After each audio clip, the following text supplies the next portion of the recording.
Hey, and welcome back to 996 The Howl. I just want to thank all of you for the tremendous support for my last video. All that means for me is more work and more content for you. It was such a drama-filled day Friday around the NHL, not even the Coyotes, just so many other trades, and it sort of spilled over into Saturday. There was a Reinhart trade to Florida, a special pick by the Arizona Coyotes, and an American Hockey League trade involving the Coyotes, involving Tyler Steenbergen, who I was pretty high on. He scored a gold medal winning goal for Team Canada maybe 3 years ago now. I might do a video on that just to, see who we acquired from the LA Kings. But for this video, it's just a draft looking at the 9th overall pick the Coyotes got and their 3 second-round picks. They weren't even supposed to draft on Friday, but obviously with the Garland and Ekman-larsson trade, they acquired their 9th overall. They tried to move up in the draft, but the trade wasn't there because they were looking at other players to get. But they decided to draft Guenther. When the Coyotes last drafted a Dylan, we all know how that went, so hopefully this one is better than that one. But no one was upset with the choice the Coyotes made. He was projected to go maybe 5th, 6th by the draft knowledgeable people. So he was the best player available, and that's what you usually do when you have a top 10 pick or top 15 pick. If you have one of those picks, you really don't draft for your needs. That's a mistake most of the time. Let's say a goalie's projected to go in the second round. You don't use your first round pick, that's probably 12th overall, to draft a goalie that would go in the second round. Maybe you make some other trades to acquire a second round pick to get that need. But overall, I felt the Coyotes were lacking in their centerman draft. In this draft, they drafted 9 players, 4 wingers, 3 defensemen, 1 center, and 1 goalie. The center was in the 5th round. I felt they probably should have drafted a centerman in the second round, but maybe it just wasn't there. This draft was really hasty.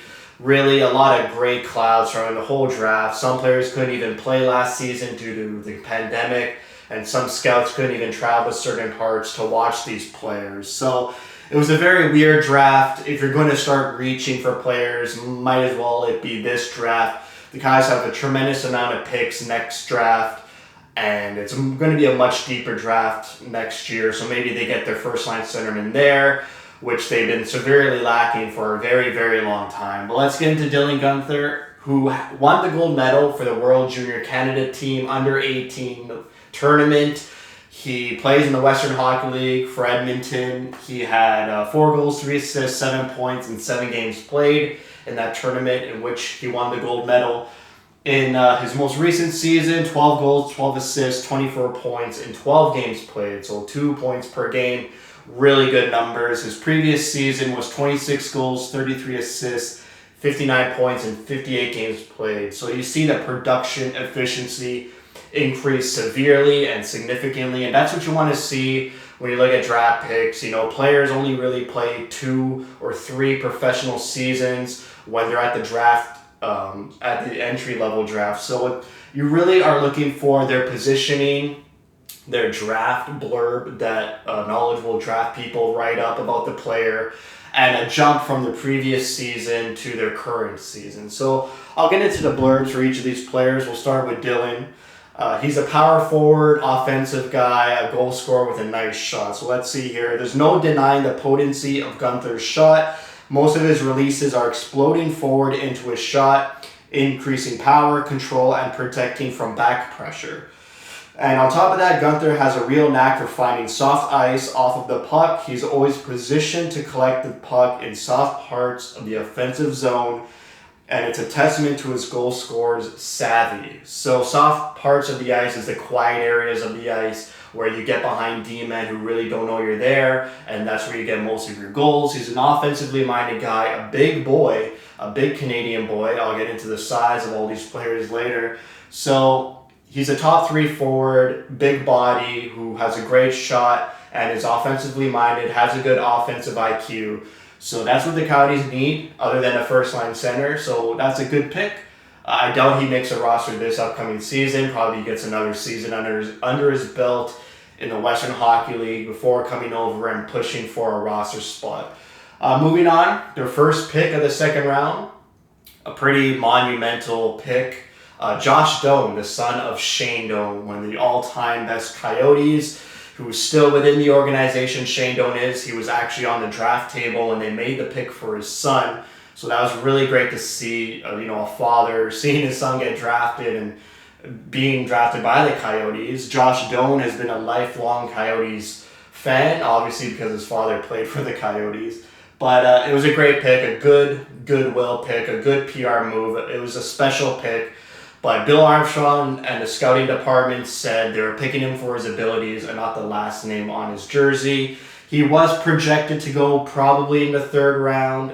His highest projection was from Craig Button, who put him at 40th overall, and the Coyotes picked him at 37. So I would have liked to see him get picked with the other second round picks. A lot of people on the internet were saying the Coyotes passed on some great players, like Atu Ratti, for example, who prior to last season was projected to go in the top 3, top 5, and then dropped all the way down to the 52nd pick by the New York Islanders. So even if, the Coyotes had the 43rd pick too, and they decided to still not pick Atu Ratti, and the Coyotes have his brother Aku Ratti in their farm system already. So most people are like, oh, the Coyotes would just draft his brother who had excellent seasons prior to this past season.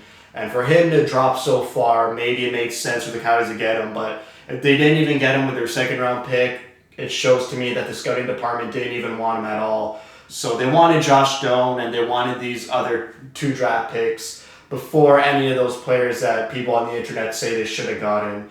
Pretty much in the second round and after, it's a shot in the dark. You're either hitting or you're missing. But Josh Doan had a great step forward, playing with the Chicago Steel in the United States Hockey League. In 1920, he had only 5 goals, 9 assists, and 14 points in 45 games played. Pretty poor numbers. And then in the most recent season, 31 goals, 39 assists, 70 points in 53 games played. And we'll read his blurb for Josh Doan. Always in motion and armed with a powerful shot, Doan's a consistent scoring threat in the United States Hockey League. Doan shows passing skill with slip passes and quick passes to the inside, although he's more of a facilitator than a creator.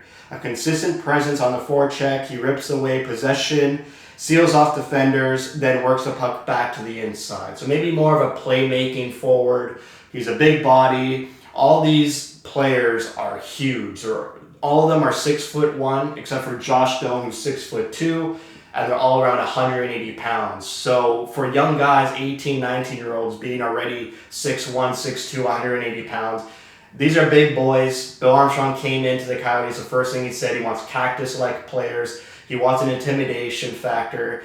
He wants opposing teams to come into Arizona and be scared and have nightmares the night before the game. So he got 4 big bodies in the first and second round, 3 wingers and a defenseman. So Josh Doan, more of a playmaker, but big body, likes to pass, and another winger with good offensive IQ to find players. So we have the creator, and we have the facilitator, and we have the intimidator in Ilya Fedotov, picked 43rd.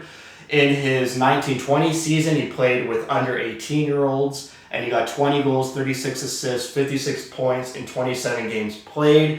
And then you might say he took a step back, but in his most recent season, he was playing in a professional Russian league against mature men, adults, and his production did decrease at a point-per-game basis, but to get 18 goals, 20 assists, 38 points in a men's league where you're probably a younger guy, it's good. We'll read his blurb because it's a really funny blurb, if I'm honest. So, Fedotov wants the puck. His stick bangs the ice to demand his teammates' attention, and his feet automatically pursue the puck hard when it escapes his team's clutches. He plays with impressive physicality. He is not content just going shoulder to shoulder to shove opponents away from the puck. He outright rams them, leaving them flat on the ice, wondering what kind of train hit them. So imagine Ilya Labushkin, who's a forward, who has a great shot and has good offensive instincts, and who's also a forward. So that's this Russian, a big body, intimidating guy, So that's good. You got a big forward, maybe like a Lawson Krause, but with more physicalness to his game and hopefully more offensive production than Lawson Krause, who took a big step back. You know, we also have Christian Fischer, who's also taken a step back offensively. So maybe he's a replacement for that big power forward type winger that the Coyotes have but they're trending in the wrong direction. So maybe he's their replacement. And then finally, we have a defenseman. Moser is an all-arounder D-man with great skating skills and who is brilliant defensively. He can also play on the power play thanks to his good hockey sense. So maybe a more defensive defenseman who prioritizes defense more than offense. And when the Coyotes have players like Chychrun, Gostisbehere, Capobianco, maybe they'll re-sign Jordan Gross. They got some good, and Victor Soderstrom. They got good offensive defensemen there. So maybe getting a defenseman who is good defensively, that's a good pickup.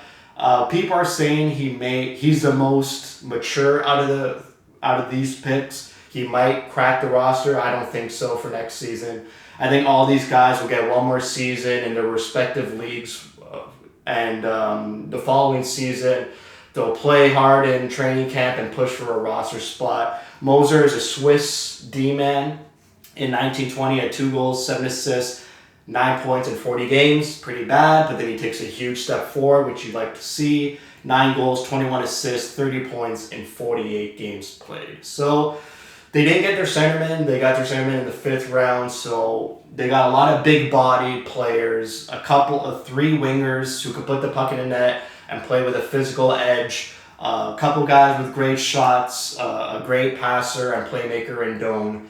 So we'll see how these guys progress, but usually in the draft, it's hard to tell right away. They still need a season to season themselves and to round out their game. So that's it for me. Thank you for watching. Thank you for your support. And I just want to say thanks to you all.